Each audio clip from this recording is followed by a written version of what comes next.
சிம்பிளா இப்போ நம்ம வந்து மிக்ஸி எப்படி கழுவுறதுன்னு பார்க்க போறோம். இது வந்து ரொம்ப இம்பார்ட்டன்ட்னு கேட்காதீங்க. இப்போ நீங்க ஒரு மில்க் ஷேக்கோ மோரோ போடுறீங்க, இல்ல ஏதோ ஒரு தேங்காய் அரைக்கிறோம், ஏதோ ஒரு மசாலா அரைக்கிறோம், அதை வந்து நீங்க மறுநாள் அது வந்து சரியா கழுவல அப்படின்னாக்கா மறுநாள் எடுக்கும்போது அதோட ஸ்மெல் வந்து அடுத்த ஃபுட்டுக்கு வரும்.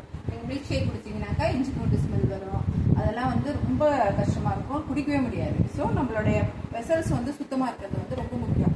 இப்போ வந்து மிக்ஸி கழுவுறது வந்து ரொம்ப ஈஸியான வேலை. ஒரு வாட்டி நீங்க மிக்ஸி போட்டு முடிச்ச உடனே கொஞ்சோண்டு சாதாரணமாக கழுவி விட்டுட்டு கொஞ்சமாக தண்ணி பிடிச்சிக்கோங்க. அதில் வந்து ஒரே ஒரு ட்ராப்பு நீங்கள் என்ன லிக்விட் கிளீனிங் லிக்விட் யூஸ் பண்ணுறீங்களோ அதை ஒரே ஒரு ட்ராப் போட்டுட்டு மிக்ஸியை மூடிட்டு நீங்கள் வந்து அடிக்கணும். மிக்ஸியை மூடிட்டு நீங்கள் அரைக்கணும்.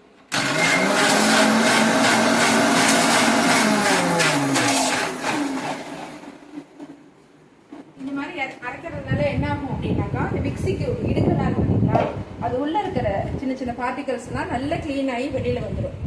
இதுக்கப்புறம் நீங்க எப்பவும் மிக்ஸி எப்படி கழுவுவீங்களோ அந்த மாதிரி நீங்க கழுவிக்க வேண்டியதுதான். இது நார்மலா விளக்குற மாதிரி விளக்கிக்கணும். இந்த இது பண்ணாம நீங்க டைரக்டா சும்மா விளக்குனீங்கன்னா இந்த மிக்ஸிக்கு அடியில இருக்கிற பார்ட்டிகல்ஸ்லாம் நீங்க எவ்வளவு தேய்ச்சாலும் கிளீனாவே ஆகாது. ஸோ இது வந்து ஒரு வாட்டி மிக்ஸி போடும்போது இந்த சோப் தண்ணி ஊற்றி நீங்கள் இப்படி அடிச்சுட்டு அதுக்கப்புறம் நீங்கள் சிங்கில் போடுங்க, இல்லை டிஷ் வாஷரில் போடுங்க, இல்லை கையில் கழுவுங்க, என்ன வேணால் பண்ணுங்க. இதை வந்து மறந்துடாதீங்க. அப்போ தான் உங்களுக்கு வந்து ஹெல்த்துக்கு நல்லது, அதே சமயத்தில் சாப்பிடவும் நல்லா இருக்கும். எந்த ஒரு விஷயமா இருந்தாலும் சரி. Okay, bye, thank you.